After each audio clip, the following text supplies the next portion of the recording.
If you're interested in a shift, watch this video because I'm going to tell you a story about me. If you're not interested in a shift, scroll on by. This video is not for you. All right. So I sign up for a retreat with my mentor for book writing. And I stayed in this group for 2 years after my book was published to learn how to market, to learn how actually to be in business. Because as a 30-plus-year veteran of psychotherapy, we never marketed our business. We never did any of that. So I was a neophyte. And so I've learned a lot. But what you may not know, unless you're in one of my Enneagram groups, is that my personality, the me, the Rosalind, had a real aversion to groups when I was younger. And slowly, a little bit at a time, without trying, but really because I wanted the information, I wanted the connection, I wanted to be where the groups were, it dissipated.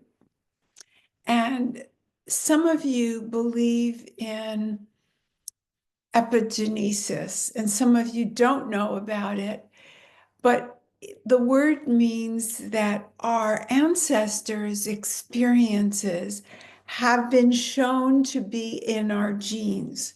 They are not permanent, but it's like their pathways made a groove in our development, even in future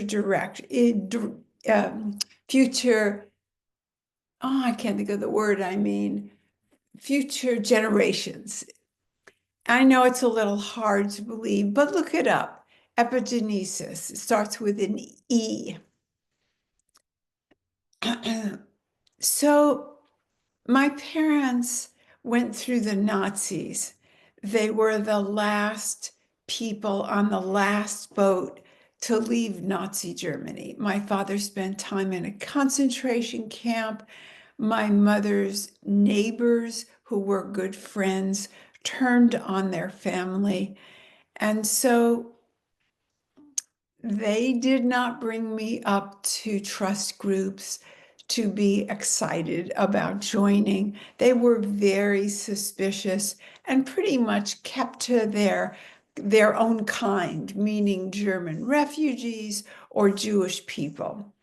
And it's that way for a lot of immigrants, but particularly on the Enneagram, for those of you who studied with me, there are these three divisions for those who have not. If you studied with me, you know about the three instincts called social, intimate, and self-preservation. And I've been strongly self-preservation, which means I depended on myself.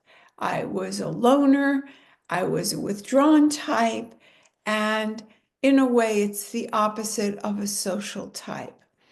So each of the three prefers usually one. One is more dominant, but we all have all three, and we have the most to learn from the one that we're least good at. But I really do believe that life is a great teacher. And so, okay, get back to what I'm going to share. So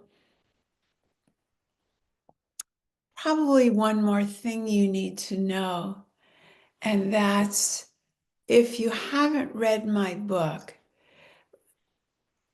I talk in that book, even though it's a fable and it looks like it's a story about a grown-up with a young girl. I'm really teaching all of us that thoughts come and go, and they are not us. We outlive our thoughts because they change, and we have memories which are about the mind. We have interpretations of everything that we experience, and that's our personality. It's our lens. It's our reaction to what happens to us. And we're calling that the mind, but it's the mind and the feelings. And I've done a lot of work on that. And the result is that I still have the thoughts and the feelings,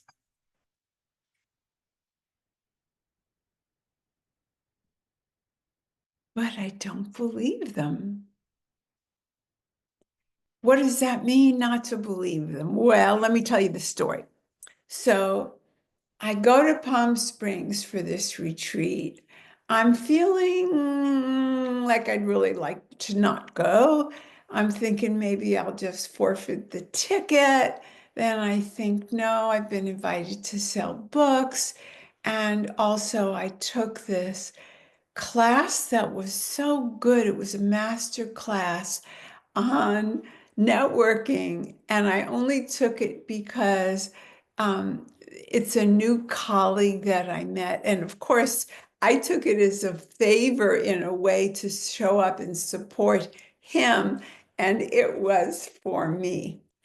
And I learned new ways to talk to new people about my book and about what I do in ways that won't have them glaze over, because I can see it.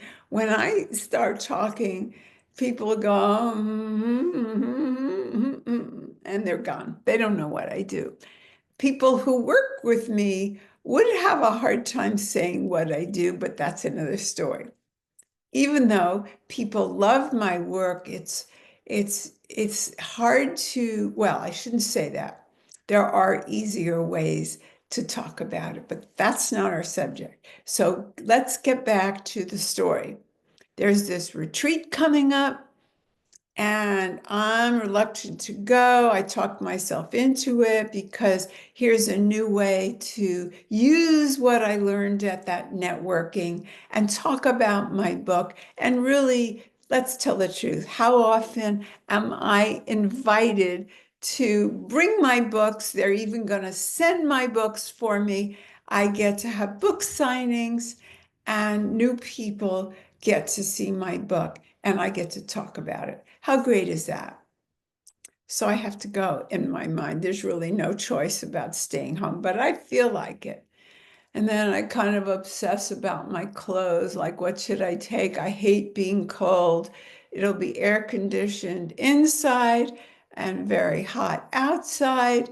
And Sarah Cannell, who leads this, dresses in the most fun ways. I'm not going to dress like her. She wears high heels this high and skinnier than my fingers.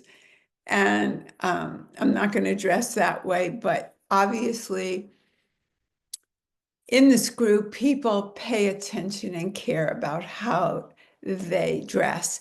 And that's fun for me. I don't mind that. That's not hard. So I noticed, oh, you're making a big deal. You're not just deciding.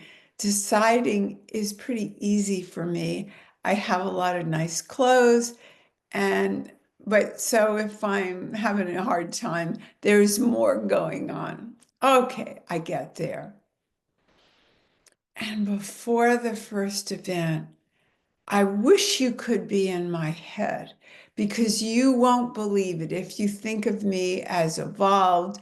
Even if you don't think of me as evolved, if you heard my thoughts, oh, I don't want to know these people, I don't want to go there, anxious, resistant, pushing it away. I did tell two of my besties how I was feeling. I was feeling it. Here's the important. The important part is not that I had a quote unquote negative feeling. Feelings come and go. They have histories of our reactions. The book Atomic Habits, I apply to personality. They're habits, but they're not us. And I believe this, I know this in my core. But there I am having the feelings and the thoughts that I don't want.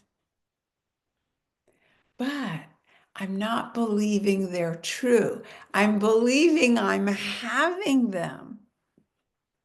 Can you see the difference? It's like, I don't know if you've ever had a thought like this, but let's say a bicycle rider is riding way into the street and you think, I could run over that guy, either because you wanted to show him a lesson or because you don't want to hit him. But you don't believe that this is a plan. You see it as a thought, a possibility, but you know in your heart, even if you meant to show him a lesson and you were that kind of person that you would like to show people lessons, you know you're not going to do it, not intentionally, right? It's that kind of distance from thoughts and feelings that I want to share with you today because this could change your life. So let's really be clear about what I'm talking about. It's being very conscious about what the thoughts and feelings are. I'm very aware that this is epigenesis. I'm holding from my parents that this group could be dangerous. It's not safe. I'm not feeling that one-to-one connection with anyone that would make me more happy to be in the group. I'm certainly not feeling like I are outgoing enough to meet new people. And one thing I hate when I'm in this mood is being in a room where someone decides when lunch is. I like to eat when I want to eat, and I eat a lot early in the day. I'm not that much of a dinner person. So someone else decides when the lunch breaks are, unless I want to sit there eating, which is not, you can eat crackers or you can eat a few things, but you can't really eat your lunch before lunch. So, I've been raised to be aware of what the social norms are. So, of course, I could, but I'm not gonna. So, that's another feeling of jail and the group, right? Okay, you got the picture? I think you do. Take a breath here. Take that in. Would you be willing to not believe your next episode of something? You're having a tantrum about your stress. You're having negative, rejecting thoughts about somebody who's not behaving the way you would like them. Or you're having a moment about a physical symptom. Or you're children or your sisters or your brothers are not behaving in the way. We all have these things. Personalities all have this. Minds do this. No matter how evolved you are, your brain, first with the amygdala, wants to keep you safe. So it brings up all the problems. The brain has a negative bias. That means it prefers to check out the negative, meaning scary, harmful things that might happen. Are you willing to take a step back? And when I say not believe them, of course you'll be into it just like I was into it. But there's a higher truth. You know this is your lens. You know this is your personality and your history, whether you get into epigenesis or not. I think it's interesting to find out what isn't really yours that you might be carrying. But you don't need that. I'm asking, are you willing to take an action step to put a little pause, a little distance into the thoughts and feelings you're having with your mind and be aware that there is something that is noticing this and it's not into it. It's sometimes called Holy Spirit. It's sometimes called your higher self. It's sometimes called self with a capital SELF. There are other names, higher Holy Spirit, soul. It doesn't matter. It's not a body. It's not a thing. Some of you insist that it's your mind because you don't want to go to that there is something else. Remember, and I go into this in great detail in my book, your mind changes at every age. And with every maturity, you have think different thoughts. Your body is different. You have different feelings. And yet there's something that has always been you, right?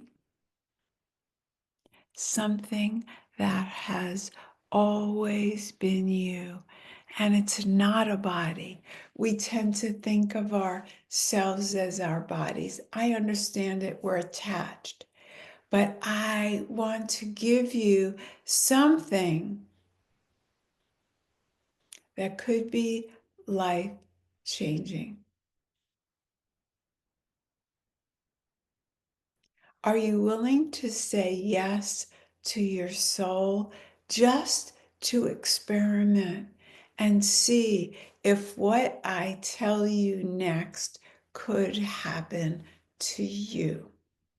Just by pulling back the belief that everything you're feeling is accurate. Okay, so what happened? So I get dressed. I go to this thing and I am freer than I've ever been in my life. I mix and mingle. I want to, in my heart, not just to act the part, in my heart, I want to know each and every person that I come into one-to-one contact with. I'm in love with the content. I'm listening well. I'm participating instead of thinking about how hungry am I? How tired am I? How long are we going to sit in the seat? Where's the coffee? Blah, blah, blah, blah, blah, blah, blah. None of that. None. And here's the topper. There seems to be a little click here and a little click there. And I notice it, and they're taking the breaks to film each other. And I'm thinking, oh, I would have loved to, not should, I would have loved to be in that group. That's so great. They're doing what the teacher just suggested. They're filming, and they're filming each other. So they're making commercials about their books to put different places. But the next, I'm not feeling jealous. I'm not feeling anything except that I notice it. And the very next break, I make eye contact when there's a break and we're supposed to work together with someone. I make eye contact with this person that I had previously been judgmental of and thought she didn't like me either. And I said, shall we work together? And she invited me into that group that seemed like I wished I had belonged to yesterday. But the thing is, that feeling of freedom, of mixing and flowing in the group, I gave myself permission to belong. Belonging is an inside job. And I wrote a chapter in a book about that. Let's see if I have that book. I do. It's called Become Empowered, Echoes of Grace and Strength. The chapters about belonging is an inside job. Yes, people can keep you out of a country club. Their rules can say you can't vote. But belonging is deeper than that. They can shut you out from an experience, but belonging comes to you first. So you can belong in the world and anywhere you wish to be, even if someone says you can't join. So I got turned down from one of the TEDx places. 5,000 got down to 160, and then they picked 10, and they didn't pick me. And I found out after this incredible weekend where I belonged to a group, even though I was leaving that group, I belonged more than I've ever belonged anywhere.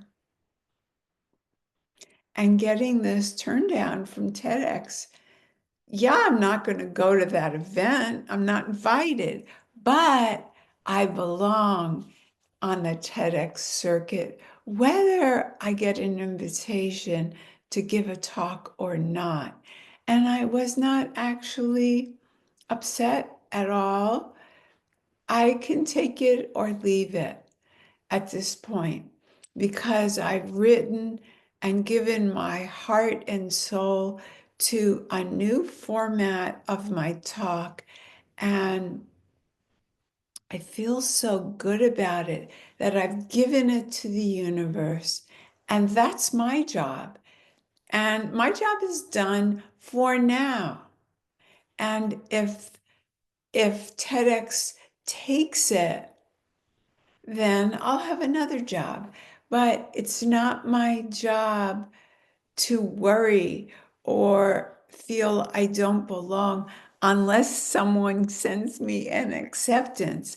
Can you see what I'm saying? It's a really big deal. And I want you to have it, even if what I'm saying doesn't apply to groups for you. If it applies to one, meaning you'd prefer to be in a group than be close to a person because maybe you made the assumption as a child that one-to-one relationships aren't safe.